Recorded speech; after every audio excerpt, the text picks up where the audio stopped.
안녕하십니까? 잠깐 기도하고 아침 말씀 시작하겠습니다.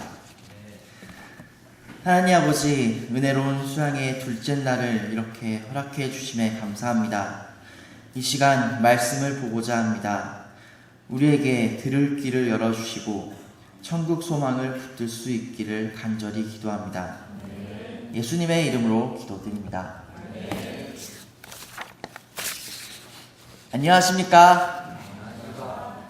다들 수양의 잠은 편안하게 주무셨나요? 여러분의 얼굴을 보니 매우 밝고 빛이 나는 것 같습니다. 저의 얼굴도 빛이 납니까? 감사합니다. 이른 아침부터 하나님이 주시는 말씀을 듣기 위해 이곳에 오신 여러분들을 하나님의 이름으로 축복합니다. 이 시간 우리가 볼 말씀은 이 시대를 살아가는 우리 모두의 목표가 되고 소망이 되는 말씀입니다. 또한 우리가 장차 가야 할 하나님의 나라이며 하나님이 우리에게 말하시는 희망입니다. 이 시간 우리가 가야 할 하나님의 나라를 배우고 하나님의 희망을 바라볼 수 있기를 간절히 기도합니다. 파트 1, 새 하늘과 새 땅, 1절에서 8절 말씀입니다. 1절을 보십시오. 다 함께 읽어보겠습니다. 시작. 또 내가 새 하늘과 새 땅을 보니 처음 하늘과 처음 땅이 없어졌고 바다도 다시 있지 않더라. 1절 말씀에는 새 하늘과 새 땅을 보았으며 처음 하늘과 처음 땅이 없어졌고 바다도 없다고 나와 있습니다. 이는 기존의 하늘과 땅이 없어졌으며 새로운 하늘과 새로운 땅이 되었다는 것을 의미합니다. 여기서 기존의 하늘과 땅은 창세기에서 하나님이 말씀으로 창조하셨으며 지금 우리가 살아가고 있는 이 세상입니다. 이 세상은 인간의 죄로 인해 하나님이 보시기에 악한 세상입니다. 하지만 사도 요한이 본 새 하늘과 새 땅은 우리가 살고 있는 이 세상과는 다른 세상입니다. 2절을 보십시오. 또 내가 봄에 거룩한 성 새 예루살렘이 하나님께로부터 하늘에서 내려오니 그 준비한 것이 신부가 남편을 위하여 단장한 것 같더라. 2절에는 거룩한 성 새 예루살렘이 하늘에서 내려오며 신부가 남편을 위해 단장한 것 같다고 말하고 있습니다. 결혼식은 한 남자와 한 여자가 모여 가정을 이루고 함께 살아갈 것을 약속하는 자리입니다. 그중 신부는 일생에서 가장 아름다운 모습으로 그 날을 기념합니다. 순백의 드레스와 화려한 웨딩 포토는 아주 아름답고 화려합니다. 이런 모습을 한 신부와 같은 새 예루살렘이 하나님께로부터 내려와 우리를 기다린다는 것입니다. 그럼 하나님께서 새 하늘과 새 땅 그리고 새 예루살렘을 우리에게 보여주시는 이유가 무엇일까요? 10여 년 전에 방송국 M사에서 방송했던 러브하우스라는 프로그램이 있습니다. 한 가족에 대한 안타까운 사연이나 사건을 선별하여 방문하고 가족이 살아가고 싶은 집을 새로 지어주는 방송이었습니다. 자신이 살고 싶었던 집이 실제로 눈앞에 나타나 자신의 집이 되는 것은 무척이나 설레고 기쁠 것입니다. 문이 열리는 순간 가족들의 눈에서는 뜨거운 눈물이 흐르며 가족들은 기쁨으로 방방 뛰게 될 것입니다. 희망이 없던 가족들에게 새로운 집은 희망이 되고 소망이 될 것입니다. 하지만 과연 그 기쁨이 몇 년 후에도 계속될까요? 아마도 그렇지 않을 것입니다. 가족들에게는 새로운 집이 큰 희망과 기쁨이 되어 주었지만 영원한 희망과 기쁨이 되지는 못하였습니다. 사람들은 자신의 기쁨과 행복을 위해 돈을 소유하기도 하고 게임을 해보기도 하며 성공한 삶을 꿈꾸기도 합니다. 하지만 세상이 주는 기쁨으로는 우리의 마음을 채울 수 없습니다. 그럼 우리를 채울 수 있는 희망과 기쁨은 어디에 있을까요? 하나님은 오늘 말씀을 통해 우리 모두가 하나님 나라, 곧 새 하늘과 새 땅을 우리가 소망하고 기쁨으로 삼기를 원하십니다. 그럼 우리가 바라보아야 할 하나님 나라는 어떤 곳일까요? 다 함께 3절에서 4절을 읽어보겠습니다. 시작. 내가 들으니 보좌에서 큰 음성이 나서 이르되 보라, 하나님의 장막이 사람들과 함께 있음에 하나님이 그들과 함께 계시리니 그들은 하나님의 백성이 되고 하나님은 친히 그들과 함께 계셔서 모든 눈물을 그 눈에서 닦아주시니 다시는 사망이 없고 애통한 것이나 가는 것이나 아픈 것이 다시 있지 아니하리니 처음 것들이 다 지나갔음이더라. 새 예루살렘이자 하나님의 장막에서는 하나님이 우리와 함께 살 것입니다. 하나님은 우리에게 아버지가 되어주시고 남편이 되어주십니다. 우리는 하나님의 자녀가 될 것이며 신부가 되어 영원토록 하나님과 함께 살 것입니다. 또한 하나님은 우리의 눈에서 흐르는 모든 눈물을 닦아주십니다. 우리는 세상을 살면서 눈에 보이는 눈물보다 보이지 않는 눈물을 더 많이 흘리게 됩니다. 다른 사람이 주는 마음의 상처로 눈물을 흘리게 되고 내면의 아픔으로 눈물을 흘립니다. 질병과 실패로 눈물을 흘리며 자신의 한계에 부딪혀 눈물을 흘리게 됩니다. 세상을 살아가는 우리의 눈에는 눈물이 마를 날이 없습니다.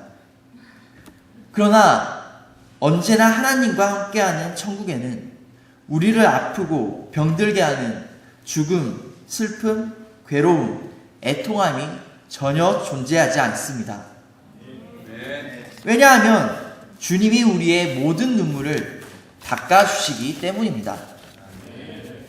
주님은 눈물을 닦아주시면서 이제 울지 말라고 말씀해 주십니다.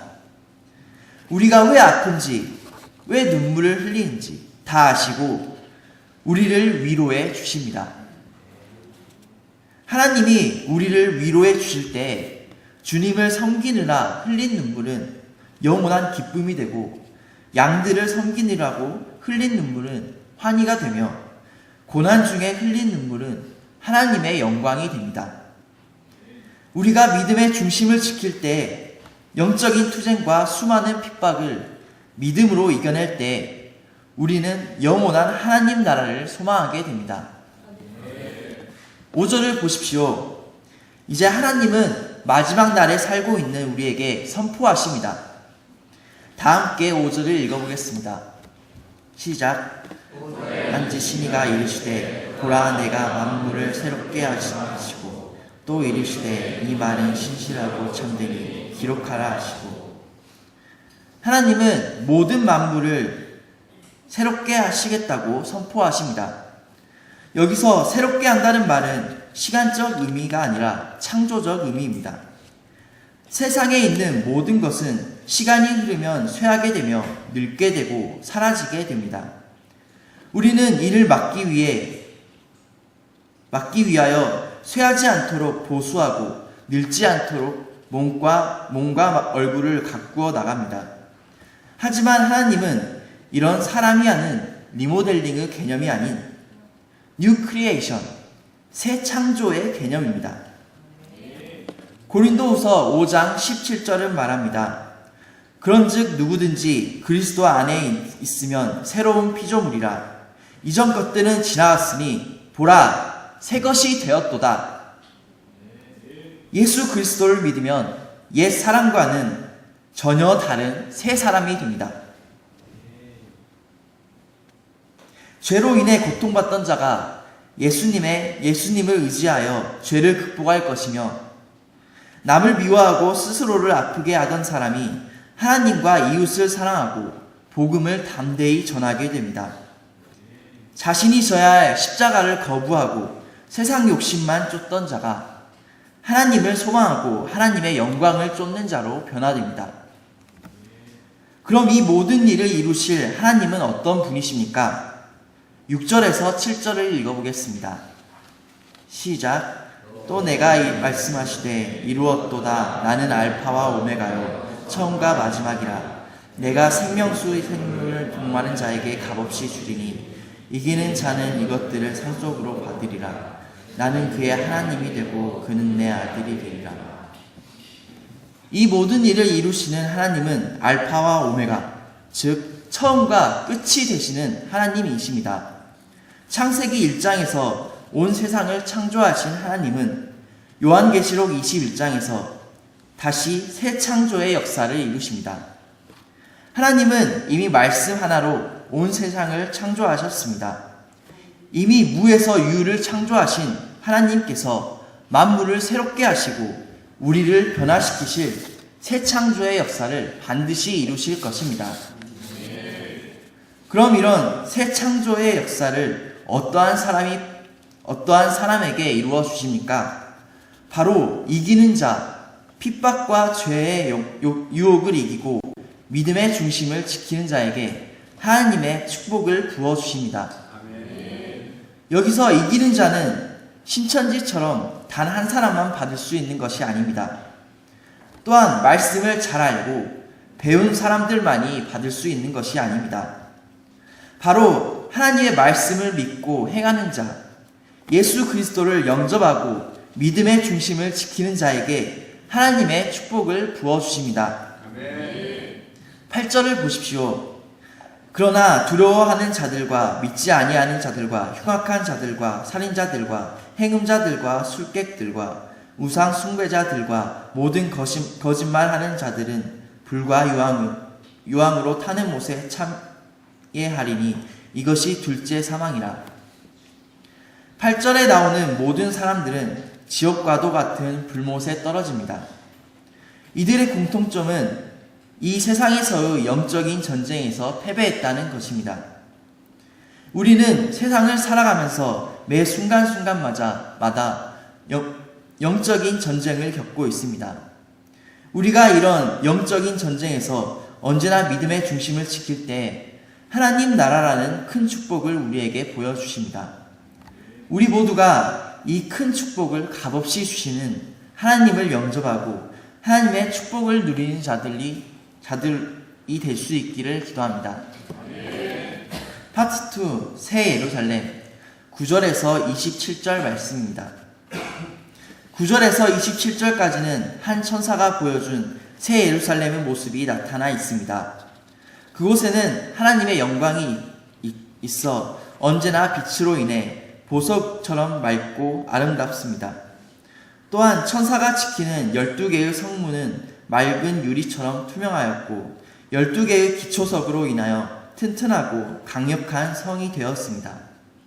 그리고 사람들은 하늘의 영광과 존귀를 가졌으며 무엇이든지 속된 것이나 가증한 일과 거짓말하는 자는 들어갈 수 없으며 생명책에 기록된 자들만 들어갈 수 있습니다. 이 새 예루살렘은 하나님이 우리를 위하여 준비하신 축복입니다. 이 축복은 하나님의 영광과도 같으며 이 죄악된 세상에서 하나님의 영광을 위해 살아가는 사람들이 들어갈 수 있는 세상입니다. 우리는 이 새 예루살렘이 오기까지 이 하나님 나라를 사모하며 굳게 믿음의 중심을 지켜야 합니다. 이 세상을 사는 우리에게 영원한 하나님 나라의 희망이 있기 때문에 세상의 즐거움보다 하나님 나라를 소망하여 세상의 즐거움보다 하나님의 영광을 위해 살아가는 삶이 가치가 있는 것입니다.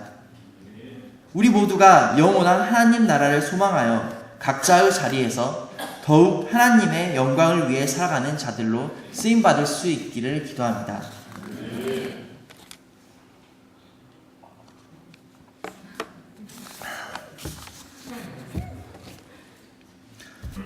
저는 전남 광주에서 차남으로 태어나 부모님의 사랑을 받으며 자랐습니다. 하지만 5살 때 높은 곳에서 떨어지는 사건으로 인해 다리를 크게 다쳤으며 선천적으로 고관절 연골이 없다는 것을 알게 되었습니다. 산속에서 집을 살고 지낼 만큼 어려웠던 저희 가족에게 병원비는 큰 부담으로 다가왔습니다. 그때부터 가정의 불화와 더욱 어려워진 생활은 이 모든 원인이 저라는 생각이 되게 만들었습니다. 또한 오락실과 PC방을 전전하면서 친구들과 노는 게 즐거웠던 저의 성적은 항상 바닥을 치고 있었습니다. 어느새 고등학교에 진학하고 자신의 장래를 걱정해야 할 때가 왔으며 저는 제 내신 성적에 맞추어 이곳 조선대학교 전자공학과에 입학하게 되었습니다. 대학생이 된 저는 대학의 낭만을 즐기기 위해 친구들과 PC방에서 밤을 새며 게임을 하였고 내게 주어진 자유를 마음껏 즐겼습니다. 하지만 마음껏 즐기며 놀아도 끝난 후에 생기는 허무함은 저에게 고민으로 다가왔습니다. 하지만 거기에서 멈춰버리고 해결하고자 하지 않았습니다. 이렇게 대학 생활을 의미 없이 보내던 저에게도 예수님은 찾아와 주셨습니다. 신입생 신체검사 때 빛나는 얼굴로 굿뉴스의 복음을 전하시던 목자님은 저에게 말씀 공부를 권하셨고 일주일에 한 시간씩 만나 말씀 공부를 하게 되었습니다. 학기가 끝이 나고 방학을 보내던 저에게 목자님은 여름 수학회를 권하여 주셨습니다. 저는 수학회비도 부담스럽고 집에도 가고 싶었지만 수학회에 왔으니 제대로 말씀을 들어보자라는 마음으로 수학회 말씀을 듣게 되었습니다. 그리하여 2010년 여름 수학회에서 나의 죄를 위하여 십자가를 지신 예수님의 사랑을 깨닫게 되었습니다. 누가복음 23장 34절 아버지 저들을 사하여 주옵소서 자신들이 하는 것을 알지 못함이니이다. 말씀을 묵상할 때 내 죄를 대신 짊어지신 예수님을 만나게 되었습니다. 제가 죄인임을 눈물로 고백하고 예수님 앞에 겸손하게 엎드릴 때 참 평안을 누릴 수 있었습니다. 또한 이번 수학의 말씀을 맡게 되면서 저의 마음에 큰 부담이 되었습니다. 저에겐 계시록 자체가 부담이 되었고 캐나다 어학연수를 앞두고 있기에 말씀을 잘 감당할 수 있을지 걱정이 되었습니다. 또한 신앙생활을 하면서 계시록 말씀을 배운 적도 읽어본 적도 없었기 때문에 천국이라는 주제로 전해야 하는 수학의 말씀이 큰 부담이 되었습니다. 준비를 시작한 후로 10일이 지났지만 1페이지도 나가지 못하였고 발등에 불이 떨어진 제가 할 수 있는 일은 기도뿐이었습니다. 천국을 선포하기 위해서는 천국을 보고 오는 것이 가장 좋은 방법이기 때문에 천국을 보게 해달라고 기도하였지만 결국 천국은 보지 못하였습니다. 하지만 말씀을 감당하기 위해 기도하면서 마음으로 천국을 소망하게 되었습니다. 지금은 만지면 사라지는 신기루처럼 잘 느껴지지 않는 천국이지만 제가 썩고 사라지는 세상의 욕심들보다 영원한 하나님 나라의 기쁨을 소망해야겠습니다. 또한 제가 하나님이 주시는 천국 소망을 붙들고 어려운 어학연수 기간 가운데 하나님을 깊이 체험하고 하나님이 주시는 소망을 바라볼 수 있기를 기도합니다. 아멘. 결론입니다. 하나님은 이 세상을 살아가고 있는 여러분에게 하나님의 선물이자 하나님의 나라인 천국 소망을 주시기를 원하십니다. 하지만 우리가 사는 세상은 정말 어렵고 힘들고 슬픈 일로 가득 차 있습니다. 그러나 우리가 어렵고 힘들고 슬픈 세상을 하나님을 믿는 믿음을 가지고 살아갈 때 하나님은 우리에게 천국이라는 거룩한 소망과 희망을 주시며 힘들고 어려운 현실이 아닌 영광스럽고 찬란한 천국을 바라보게 하십니다. 여러분, 이 천국은 오직 믿음, 예수님을 믿는 믿음으로 갈 수 있습니다. 우리 모두가 오직 믿음으로 하나님 나라, 곧 천국을 향해 힘차게 나아갈 수 있기를 간절히 기도합니다. 요절로 계시록 21장 1절 읽고 기도하고 마치겠습니다. 시작. 또 내가 새 땅을 보니 처음 하늘과 처음 땅이 없어졌고 바다도 다시 있지 않더라. 하나님 아버지, 우리에게 천국 소망을 허락해 주심에 감사합니다. 우리 모두가 세상이 주는 즐거움보다 영원한 하나님 나라를 바라보며 오직 믿음으로 승리하는 삶을 살 수 있기를 기도합니다. 이 시간 함께하여 주심에 감사합니다. 예수님 이름으로 기도드립니다.